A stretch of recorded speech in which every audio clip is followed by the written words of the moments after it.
자, 이렇게 사랑제일교회 신도들의 막 나가는 행태 연일 계속되고 있습니다. 어제 교회 관계자들이 방역팀 그리고 현장 취재진과 충돌을 일으킨 데 이어서 오늘은 재개발 조합원들에게 죽음으로 교회를 지키겠다며 위협적인 문자를 보내기도 했습니다.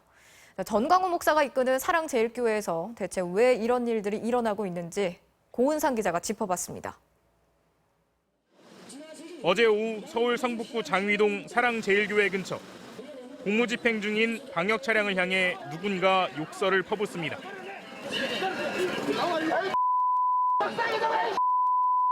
사랑제일교회 관계자들이었습니다.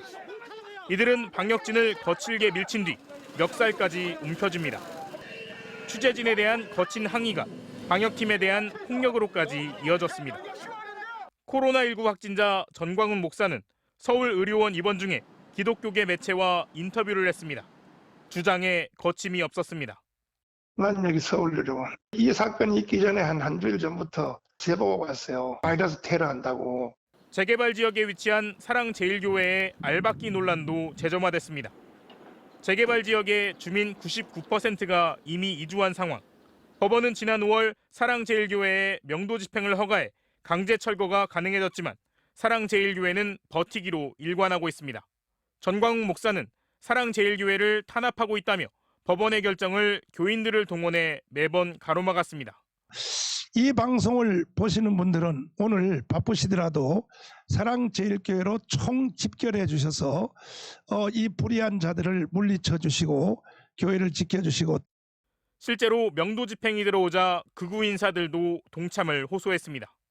사랑제일교회 지키는 건 교회 하나 지키는 게 아닙니다. 오빠의 근거지. 남은 마지막 근거지. 명도 집행 과정에서 충돌도 있었습니다. 누가 봉급 주는 거야? 급기야 오늘 사랑제일교회 측은 재개발 조합원들에게 위협적인 문자를 보내기도 했습니다. 죽음으로 교회를 지킬 것이라며 전국 조직이 순번대로 외곽에서 대기하며 유사시 교회로 집결할 수 있다는 내용입니다. 돈 문제가 아닙니다. 그러니까 돈을 적게 받고 더 받고의 문제가 아니라 당연히 존치해야 될 교회를 아예 없애고 나가라고 하는 게 핵심입니다.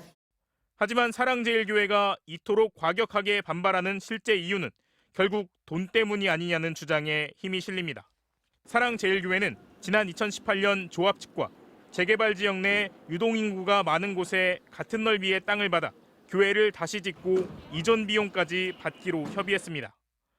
그런데 지난해부터 갑자기 공식 보상가의 6배가 넘는 560억 원을 요구하며 교인들을 끌어모아 집행을 막고 있는 겁니다.